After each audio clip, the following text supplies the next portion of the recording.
আসসালামু আলাইকুম। আপনারা কেমন আছেন? আশা করি সকলেই আল্লাহ তাআলার শেষ রহমতে আপনারা ভালো আছেন। প্রিয় ভাই ও বন্ধুরা, আমাদের এই চ্যানেলের পক্ষ থেকে আপনাদেরকে জানাই আন্তরিক শুভেচ্ছা ও প্রীতি ভালোবাসা। তো প্রিয় ভাই ও বন্ধুরা, আপনারা স্ক্রিনের মধ্যে যে ফুলগুলো দেখতে পাচ্ছেন, তো এগুলো হচ্ছে জবা ফুল। তো প্রিয় ভাই বন্ধুরা, এই জবা ফুলগুলো আপনারা সরাসরি কাঁচা খেতে পারেন, কিংবা আপনারা সারা রাত পানিতে ভিজিয়ে রাখার মাধ্যমেও খেতে পারেন। তো সেটা আপনাদের ইচ্ছা। তো প্রিয় ভাই বন্ধুরা, আমি আপনাদেরকে বলবো, এই জবা ফুল যাদের খাওয়ার অভ্যাস নেই তো খেতে পারেন না। এমনকি এই জবা ফুল যে খাওয়া যায় অনেকে কিন্তু বন্ধুরা আমরা জানি না।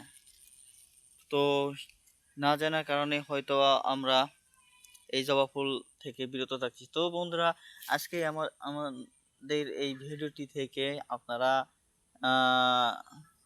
দেখে নিন যে জবা ফুল আসলে খাওয়া যায় কিনা। তো বিশ্বাস না হলে জবা ফুল বিষয়ে আপনারা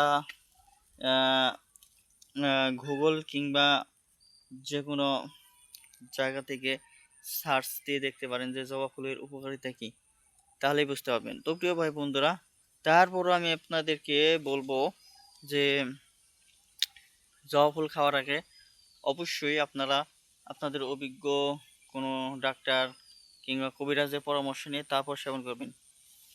তো ভিডিওটি আপনাদের কেমন লাগলো তা অবশ্যই কমেন্টের মাধ্যমে জানিয়ে দেবেন। ধন্যবাদ।